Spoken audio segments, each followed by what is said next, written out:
Welcome back to this edition of Grizzlies Daily. I'm your host, Melek, and let's just jump straight into it, man. We got a lot to talk about. Just looking ahead into next season, like I said, schedules come out, so now we just really get an outlook of how things are going to look for the Grizzlies and what they can improve on going into next year because it is a big year for the Grizzlies. If you don't know, it's a retooling year, not a rebuilding year. That's according to the GM and pretty much everybody on the team. So it's definitely going to be good seeing how the Grizzlies turn out this year. I think it'll be much better than last year. Obviously, toward like with the ending aspect, I don't think this team. I think this team with with what we're seeing, and then the potential to make moves at the deadline, possibly. I think this team can make it past the first round, which would be a good sign because they haven't made it past the first round since that 2021-22 season. So, something that I really wanted to discuss is the fact that we obviously talk about the Grizzlies being healthy, all these things, defense, very important. But the one thing that's going to elevate the Grizzlies more than anything is if Morant can stay healthy. And I think the best thing for him to do that, best thing for Morant to do to stay healthy is improving that shooting. Like he's a great mid-range shooter, uh, but that three-point shooting, he's really got to improve on that. So hopefully that's something that he's been working on. I just have his stats pulled up right here. In his time in the league, Morant has basically shot anywhere between 45 to 50% from the field, but when it comes to the three-point shooting, he hasn't really cracked 35%, which isn't really the greatest sign because you do, in this day and age where the three-point shot is very heavy in teams, you definitely want your players to have a good, especially your star players. You want your star players to have a good shot and things of that nature. So I think I think shooting is absolutely going to be key for Morant. I just have his stats pulled up right here. In 50 games, he played 50 games and he shot 31% from three, which isn't bad because if you look at it, I have it pulled up right here. He made about 2 threes a game and basically shot 6 a game. So the volume it's increased over the past 2 years. Now the makes definitely got to get an increase in those because one thing about Morant, yes, as much as we love to see Morant drive and all these things, and be electrifying, one of those things is the fact that he does get hurt a good amount, and one thing to improve that is essentially just being a good shooter. And there's nothing wrong to say that because you look at guys like the greatest shooter, Steph Curry.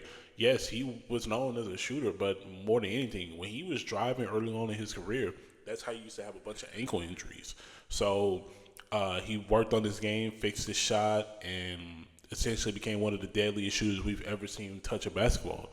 So it's not impossible to think of. You look at all types of guys. I'm not even saying a guy like, I'm not even going to say Anthony Edwards, but we'll just use him for an example. He's not someone that necessarily got hurt from driving to the basket a lot, but we have seen him essentially be available more than most stars because he is now he's like a top 5 shooter in the league now. I think it's no secret to say that Anthony Edwards has vastly improved his jumper, and I think at this point in his career, going into year 7, Morant needs to improve on that jumper. Now, like I said, if he wants to turn into a mid-range shooter, by all means, I have no problem with that. The mid-range game, I'm still a believer in it, even though a lot of people don't shoot that shot anymore. But if he expanded his perimeter game, I think the Grizzlies would be a lot further than that. And plus, it opens a lot up for the Grizzlies to do.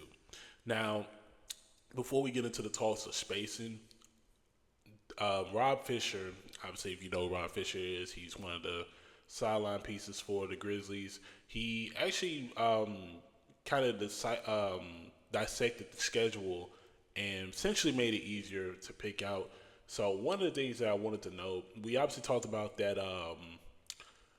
We obviously know about the stretch that starts from Halloween down to November 18th, where it's essentially a tough stretch for the Grizzlies, one of the toughest in the league.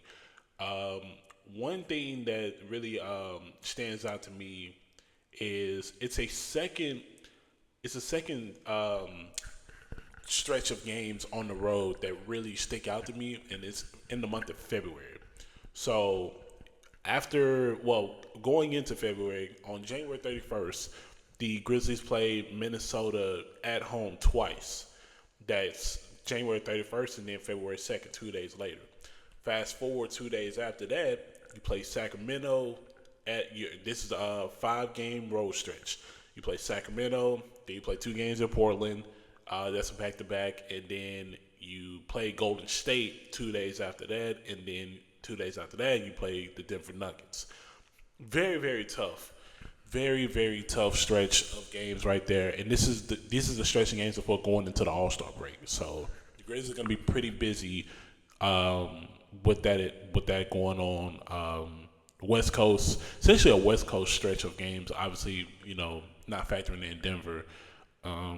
Very tough stretch of games. Obviously, you've got Jimmy and Steph and Golden State. Then you have Sacramento, who isn't really like a tough opponent, but they can definitely pose a challenge. And then Portland is Portland. They haven't really done much except really get True Holiday, so I'm not really worried about that. Another thing to note in the schedule in the month of March, the Grizzlies have 4 back-to-backs. So they have one March 3rd and 4th, one away against Minnesota, and then back home against Portland. And then they have one March 9th and the 10th. That's against Brooklyn and Philadelphia, both on the road. Then there's March 20th and the 21st at home against Boston. Then you go on the road to face Charlotte. And then 27th and the 28th, you play the Houston Rockets and the Chicago Bulls at home. And the Houston and Chicago game is part of the longest homestand of the year for the Grizzlies, which starts March 25th against the Spurs. Then obviously we said the 27th you play Houston, 28th you play Chicago, March 30th you play the Phoenix Suns. Then on April 1st you play the Mavericks, and then you play the Toronto Raptors 2 days after that. So that's a 6-game home stretch, the longest of the year for the Grizzlies. Definitely be good for them, especially towards the end of the year. Say they in a close race in the standings, and then they end the year kind of tough with Milwaukee, Cleveland, Denver, Utah, and Houston. So definitely going to be a tough stretch of games to end the year out. So it's very important that the Grizzlies start early and they get a good place in the standings while they can, because the schedule is easily, in my opinion, it's one of the toughest in the league. Obviously, the rankings haven't come out, but it's one of the toughest in the league, so definitely have to look out for that. Honestly, I think the Grizzlies are built for it, though. As long as the health is on point, I think they can withstand it. I think they withstand it as long as they stay healthy, and as long as everyone's able to do what they can. As long as everyone's able to do what they can, I really don't see many problems.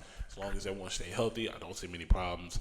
And overall, I think the schedule, I think they can handle it. I really do think they can. Now, real quick, just wanted to talk about the spacing thing that we were talking about earlier with Ja Morant and his shot.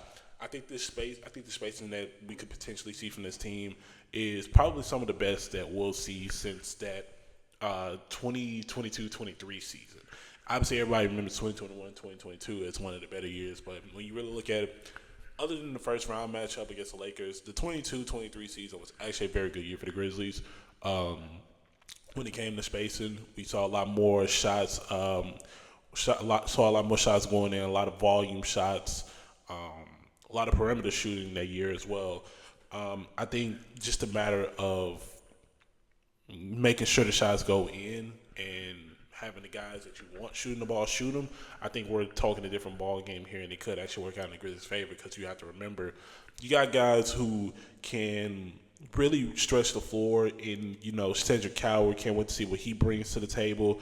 Obviously, Jaren, Ja, they do their own thing, and with the spacing, it allows Ja a chance to not take so many shots in traffic, which is something that Ja Morant, I hope he realizes that he doesn't necessarily need to do all the time.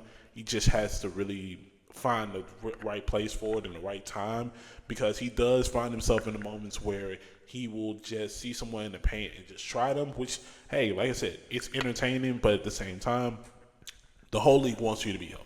So I think really you just got to keep that in mind right there. Obviously, you got Kentavious Caldwell-Pope who can really stretch the floor for you. Scottie Pippen Jr. has got better stretching the floor. He's become a much better shooter over time. We talked about Ty Jerome yesterday, and obviously you got Santi Aldama, all these things. The only really concern when it comes to spacing is Zach Edey, which I think the Grizzlies will find a workaround for.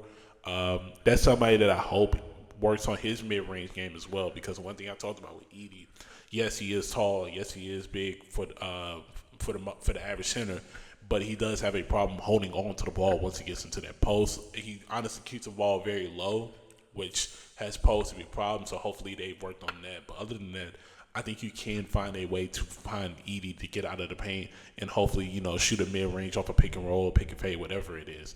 I think there is a possible way to do that. So hopefully Izalo has a system where Edey can also be effective, but also give a chance for others to really, not go into a clawed-in paint. So hopefully that's something that they're working on in training camp and going into this year.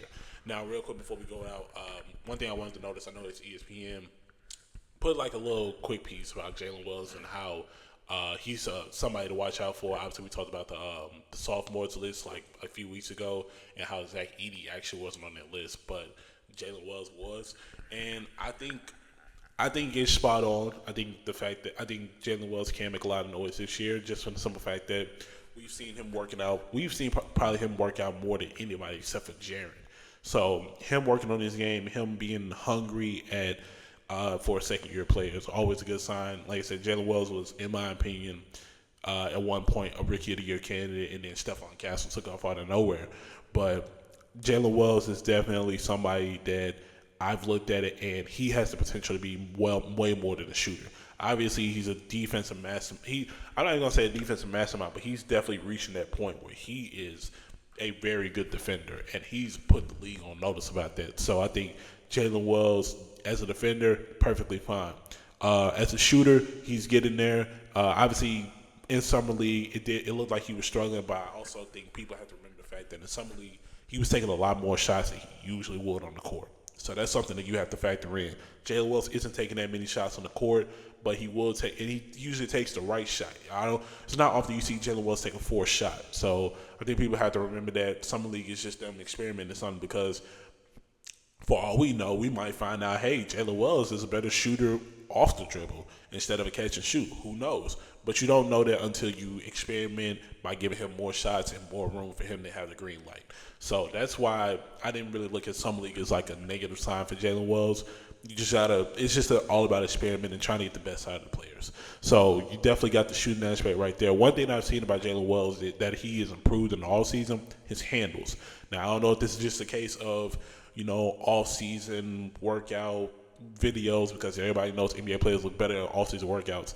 But one thing about Jaylen Wells, he has improved his handles. They're very tight. He gets to the rim a lot easier, just from what I've seen. And he still is very quick for his size, so that's something that you also have to remember as well. So you pair that with very good handles for a guy his size and his build, you definitely get a good result, and that's something that I can't wait to see is opportunities he has to go into the paint. And obviously, if you looked at Jaylen Wells, you can tell he's gotten bigger over the summer. He's put on some muscle, which is always a good sign, because Jaylen Wells, if you want to be a tough defender, you want to be even tougher defender, you have to have the size for it. You got to have the strength for some of these guys, especially against a guy like DeMar DeRozan, who's known for being in the post. He's going to back you down, but as long as you can withstand your ground, you're good. And obviously, you look at guys like Jimmy Butler, same kind of thing. You got the quickness and you got the strength now to keep up with Jimmy Butler. That's something that I'm looking forward to seeing, because it's not just these players, it's a prototype of these players that Jaylen Wells is probably going to have to face. I mean, look, we saw the guy take on LeBron at one point. We saw him take on Steph Curry. Not saying Steph Curry is similar to LeBron and Jimmy Butler, but that's just what we're seeing. So I think you definitely have to keep that in mind. And I'm ready to see the rise of Jaylen Wells in this sophomore year, now that he's back and fully healthy, and we were robbed of seeing him in the playoffs last year.